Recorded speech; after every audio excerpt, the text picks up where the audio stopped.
السلام علیکم ورحمۃ اللہ وبرکاتہ۔ جی میں پاکستان سندھ سے، میرا نام محمد ہے۔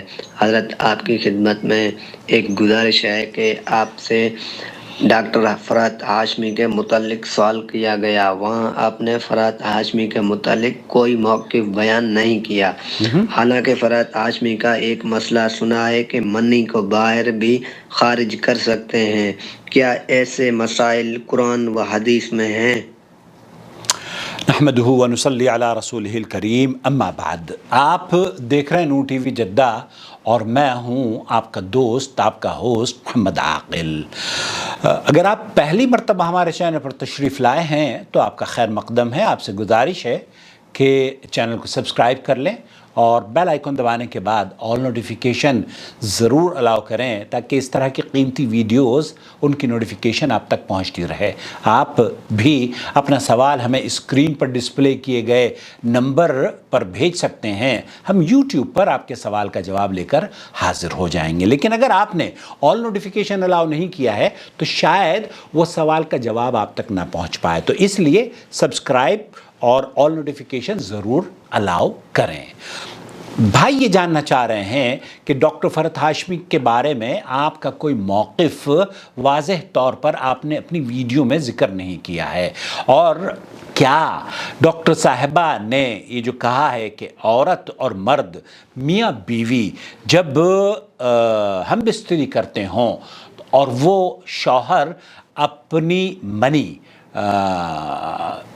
عورت کی یا اپنی بیوی کی شرمگاہ میں خارج نہ کرتے ہوئے رحم سے یا شرمگاہ کے باہر اس کو نکالتا ہے، ایسے صورت میں ڈاکٹر فرات ہاشمی نے کوئی جواب دیا ہوگا۔ انہوں نے کہا ہے، انہوں نے کوئی ویڈیو تو نہیں بھیجی لیکن یہ الزام لگا رہے ہیں کہ کیا، اور یہ ہو سکتا ہے یہ جاننا چاہ رہے ہوں کہ اس کی حقیقت کیا ہے۔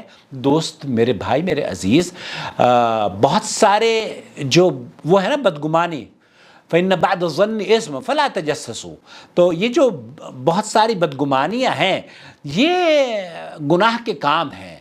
تو آپ اور ہمارا کام یہ ہونا چاہیے کہ دنیا بھر میں ڈاکٹر فرات ہاشمی صاحبہ کی اسٹوڈنٹس موجود ہیں اور ان کے ٹیچرز اور انسٹیٹیوٹ میرے خیال سے پوری دنیا میں کام کر رہے ہیں، ان سے آپ رابطہ کر لیں کہ یہ موقف ڈاکٹر فرات ہاشمی صاحبہ کا ہم نے سنا ہے، آپ اس پر رہنمائی کر دیجئے۔ اب آپ نے اس ناچیز کو، کم علم کو زحمت دی ہے تو میں آپ کو، اس چینل کا فارمیٹ یہی ہے کہ ہم آپ کے فتوے، آپ کے سوالوں کے جواب سعودی عرب کے کبار علماء شیخ عبدالعزیز بن باز رحمۃ اللہ علیہ جو مفتی مملکت سعودی عرب رہے ہیں ان سے حل کراتے ہیں۔ آپ کا ڈسپیوٹ یہ ہے نا، آپ یہ جاننا چاہ رہے ہیں کہ فرات ہاشمی صاحبہ نے یہ کہا ہے تو اس کی دلیل کیا ہے۔ چلیے میں آپ کو لے کر چلتا ہوں شیخ عبدالعزیز بن باز کی محفل میں۔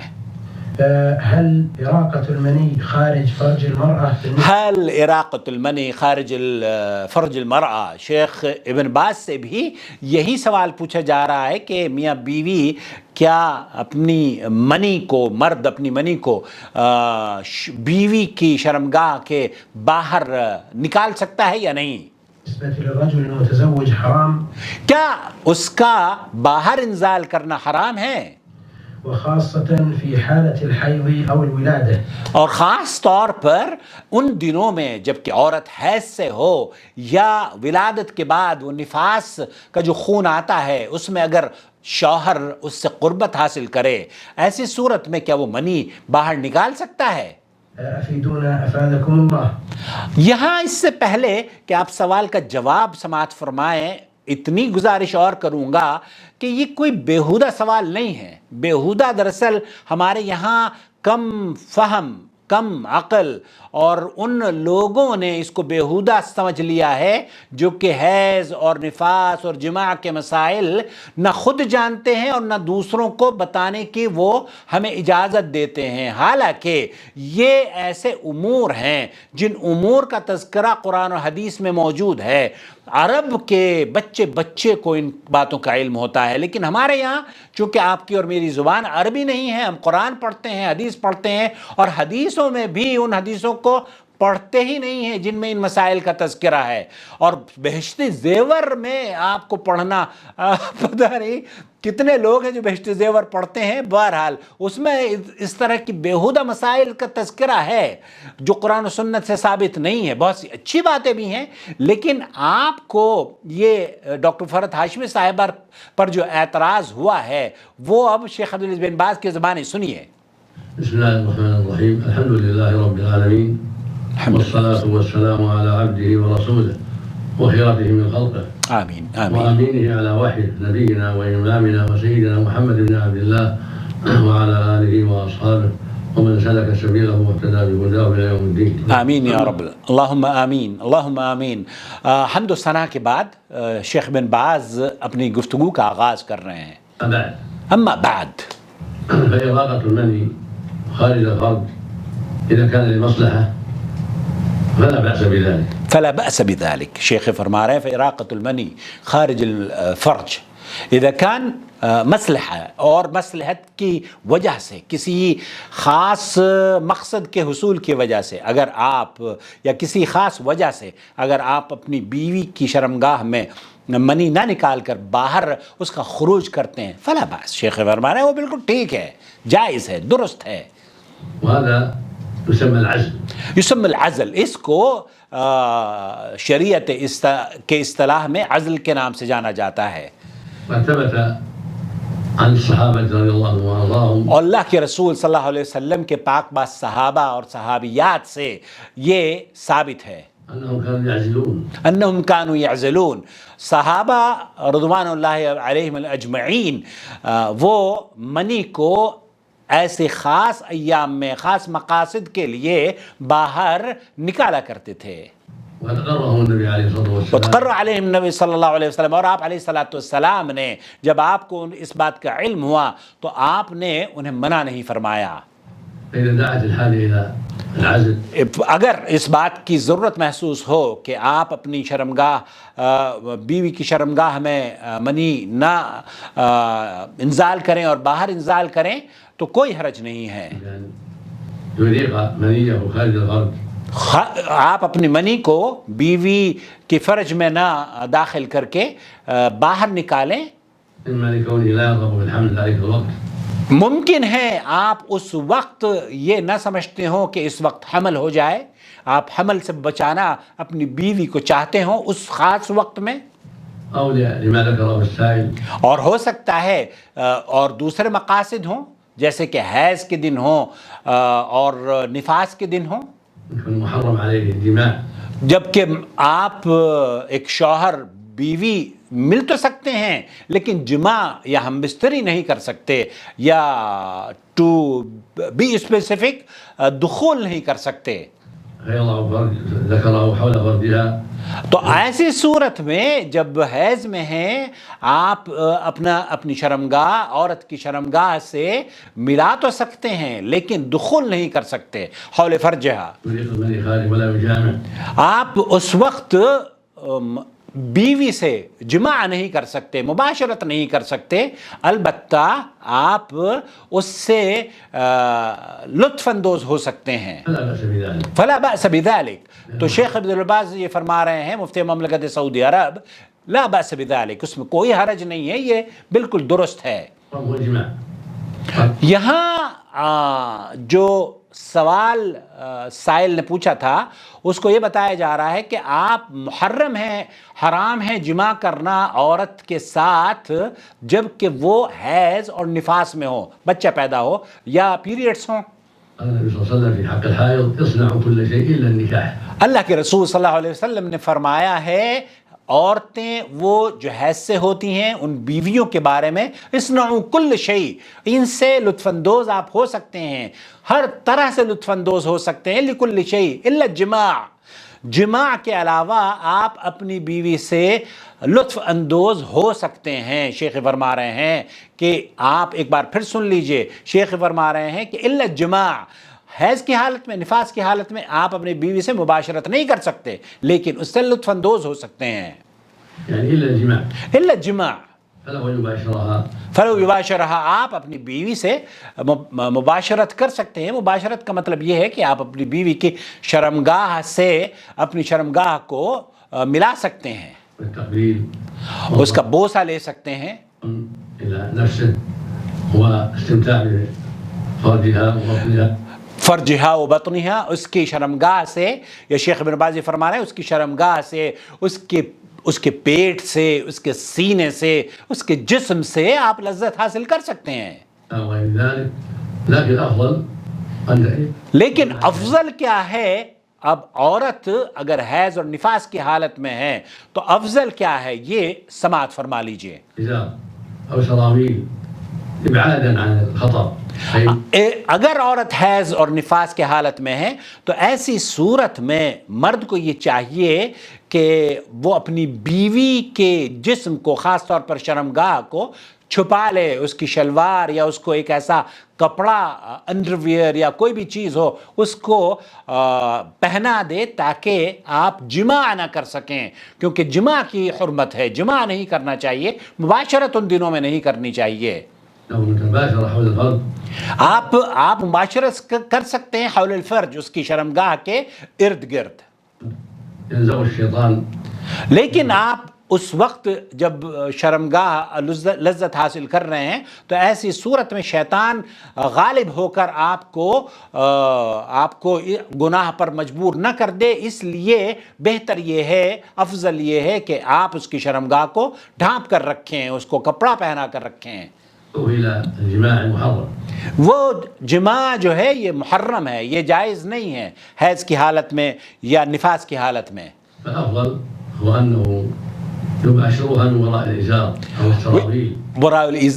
کوئی بھی چیز، شلوار پہن لیجئے یا کوئی ایسا کپڑا اپنی بیوی کو پہنا لیجئے جس سے کہ آپ گناہ سے بچے رہیں۔ اور قمیص، کوئی بھی کپڑا ہو، قمیض ہو، پاجامہ ہو، انڈر ویئر ہو، ایسے کپڑے جو کہ آپ کو دخول سے مانع ہوں۔ اما عائشہ رضی اللہ تعالی عنہ کیا فرما رہی ہیں؟ اب آپ کے شک اور شبہ کو دور ہو جانا چاہیے۔ ڈاکٹر فرحت ہاشمی صاحبہ نے جو کہا ہے وہی اما عائشہ رضی اللہ تعالی عنہ بھی کہہ رہی ہیں۔ یا اللہ، کان النبی صلی اللہ علیہ وسلم، جب آپ علیہ السلام اپنی بیویوں سے حیض یا نفاس کی حیض کے ایام میں مباشرت کیا کرتے تھے تو آپ انہیں کپڑے پہنا دیتے تھے، ان کے اوپر کپڑے رکھتے۔ ہماری اماں اور اما عائشہ رضی اللہ تعالی عنہ یہ فرماتی ہیں، وہ ایک لفظ ہے جس کو یہ کہا جاتا ہے کہ شرمگاہ پر آپ کوئی خاص کپڑا رکھ لیں۔ فیباشرها، اللہ کے رسول صلی اللہ علیہ وسلم بھی مباشرت کیا کرتے تھے لیکن حیض کے دنوں میں کپڑا رکھ کر۔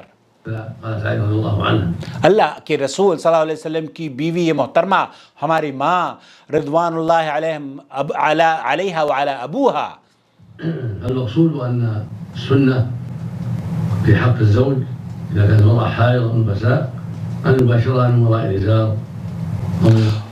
سنت یہ ہے حیض اور نفاس والی عورت کے ساتھ مباشرت کرنے میں کہ وہ ازار یا کپڑوں کے اوپر سے مباشرت کرے، وراء السراویل، شلوار کے اوپر سے مباشرت کرے۔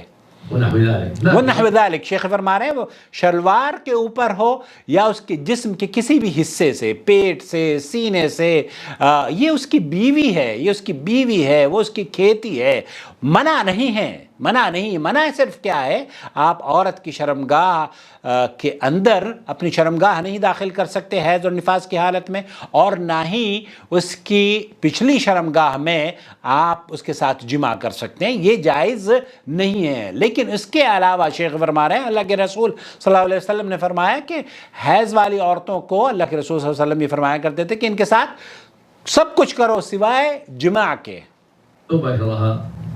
من داخل الإزار ومن داخل السراويل فلا حرج في هذا، فقد جاء في السنة ما يدل على ذلك.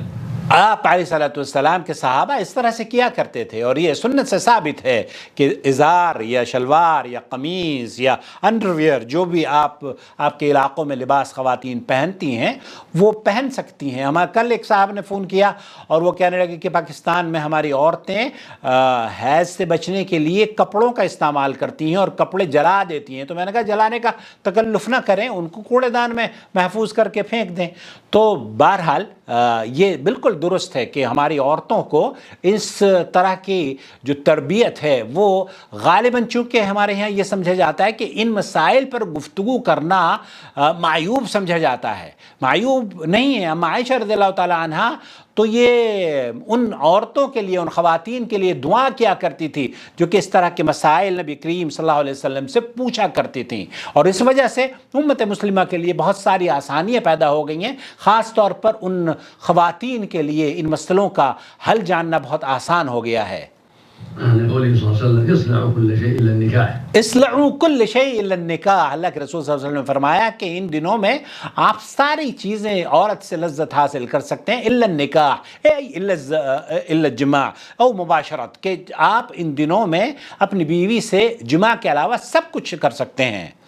لما قيل ان اليهود اذا حاضت المرأة فيهم لم يواكلوها ولم يشاربوها ولم يساكنوها في البيت، قال عليه الصلاة والسلام اصنعوا كل شيء الا النکاح، يعني خالف اليهود۔ خالف الیہود، یہودیوں کا دین کیا ہے؟ یہودی ان ایام میں عورتوں کو یہ سمجھتے تھے کہ ناپاک ہو گئی ہیں، ان کو گھر میں محبوس کر دیا، یا ان کے ساتھ مباشرت نہیں کرتے تھے، ان کو وہ نہاتی بھی نہیں تھی، وہ گندی رہتی تھیں۔ تو اللہ کے رسول صلی اللہ علیہ وسلم نے مباشرت کا، عورت کے ساتھ، اپنی بیوی کے ساتھ لطف اندوز ہونے کا ان دنوں میں بھی اجازت ہے، لیکن دخول نہیں، اور نہ ہی پیچھے کی شرمگاہ سے دخول ہے۔ عورت اور مرد ایک دوسرے سے لطف اندوز ہو سکتے ہیں ایون حیض کے دنوں میں بھی۔ اور یہ سمجھنا کہ ڈاکٹر فرحت ہاشمی صاحبہ نے کوئی غلط بات کہہ دیا، نہیں، غلط بات نہیں کہی ہے، غلط آپ سمجھ رہے ہیں۔ انہوں نے امت کی بیٹیوں کی عزت اور آبرو کی حفاظت کے لیے وہ سیکھ وہ دے رہی ہیں جو کہ شاید آپ پر گراں گزر رہی ہو۔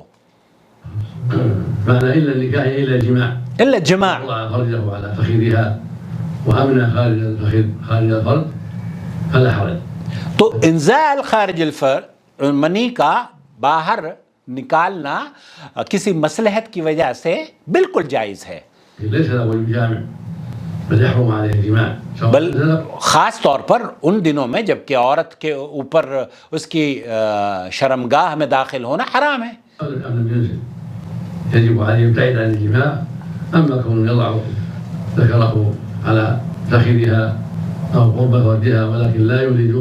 شیخ فرما رہے ہیں کہ ایک مرد ایسے دنوں میں اگر اپنی شرمگاہ کو اس عورت کی بیوی کی شرمگاہ کے ارد گرد اس سے لطف اندوز لیتا ہے، یا اس کی پیٹ پر یا اس کی رانوں کے درمیان لطف اندوز ہونے کی کوشش کرتا ہے، تو فلا بأس بھی، لا حرج بھی، اس میں کوئی حرج کی بات نہیں ہے۔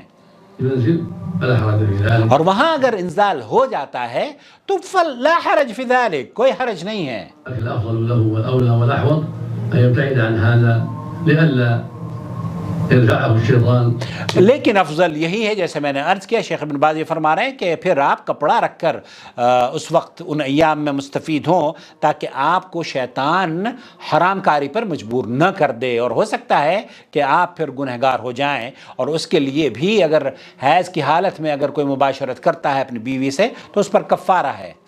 جماع المحرم، یہ جماع المحرم ہے، جماع یہ درست نہیں ہے۔ ولهذا امر النبي صلى الله عليه وسلم النساء ان يعتزلن عند ارادته المباشره عليه الصلاه والسلام۔ خلاصہ کلام یہ ہوا کہ آپ کا یہ سوچنا کہ ہم ڈاکٹر فرحت ہاشمی صاحبہ کے بارے میں کوئی موقف واضح نہیں کرتے، یہ ایسا نہیں ہے۔ آپ ڈاکٹر فرحت ہاشمی صاحبہ کا جو انٹرنیشنل لیول پر جو کام ہے وہ اس سے مجھے اور آپ کو اختلاف ہو سکتا ہے جزوی طور پر، لیکن کلی طور پر یا مجموعی طور پر اگر ہم دیکھیں تو ان کا وہ کام ہے جس کی نظیر نہیں ملتی، جس کی نظیر نہیں ملتی۔ اور ان بچیوں کو، میں کئی بچیاں جانتا ہوں، اس زمان آج سے 25-30 سال پہلے میں پاکستان کی 2 بچیوں کو میں جانتا ہوں، نگہت ایک بچی کا نام تھا، اب تو الحمدللہ اس کے بچے ہیں اور بچے بھی حافظ قرآن ہیں، اور ایک بڑی ڈالنس غالباً کمپنی میں وہ کام کیا کرتی تھی۔ مجھ سے رابطہ ہوا تو میں نے ان کو کچھ دعوت دی، اور دعوت سے متاثر ہو کر ان کے پاس کیا تھا کہ آیا وہ قرآن و حدیث سیکھیں۔ تو یہ بچیاں عظمیٰ، ظہیر اور نگہت غالباً نام ہے، نگہت ہاشمی، نہیں نگہت ہاشمی تو فرد ہاشمی کی بہن کا نام ہے، تو نگہت کا دوسرا نام مجھے یاد نہیں ہے، بہرحال اس وقت ذہن سے نکل گیا، معذرت کے ساتھ نگہت اگر آپ اس ویڈیو کو دیکھ رہی ہوں۔ تو نگہت کہ ماشاءاللہ شوہر بھی صحیح العقیدہ ہیں، اور بچے بھی الحمدللہ حافظ قرآن ہیں۔ اللہ تعالیٰ ان کے لیے اور ان بچیوں کو میرے لیے صدقہ جاریہ بنائے، اور اللہ رب العالمین عظمی ظہیر کے لیے زواج، اس کے لیے شادی آسان فرما دے۔ بہرحال خلاصہ کلام یہ ہوا، ان بچوں کا تذکرہ تو بہرحال ایسے ہی آ گیا، یاد آ گئی، پرانی یادیں ہیں۔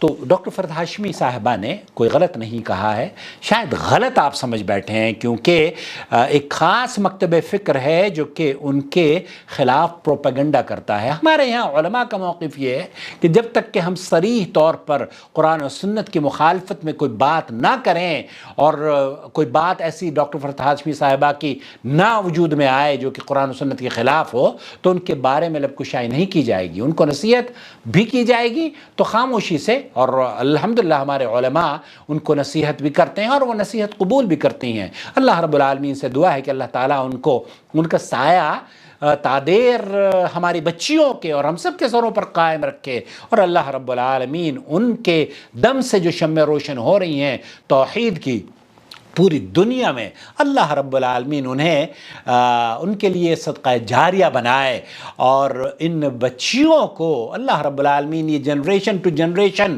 ان کے لیے چلتا رہے، اور ہمارے لیے بھی اللہ اس میں حصہ نصیب فرما دے۔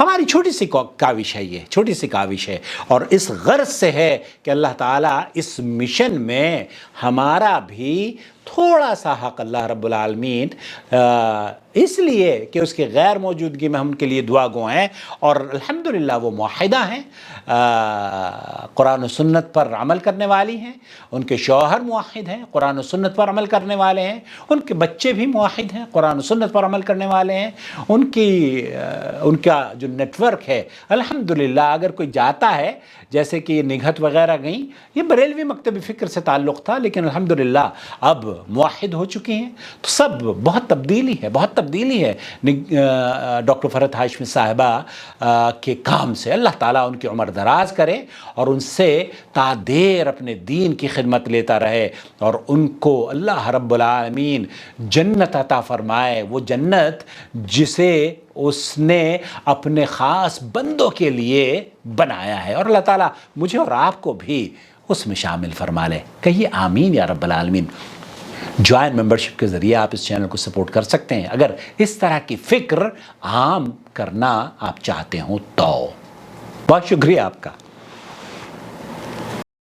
وما أرسلنا من قبلك إلا رجالا نوحي إليهم فاسألوا أهل الذكر إن كنتم لا تعلمون بالبينات والزبر وأنزلنا إليك الذكر لتبين للناس ما نزل إليهم ولعلهم يتفكرون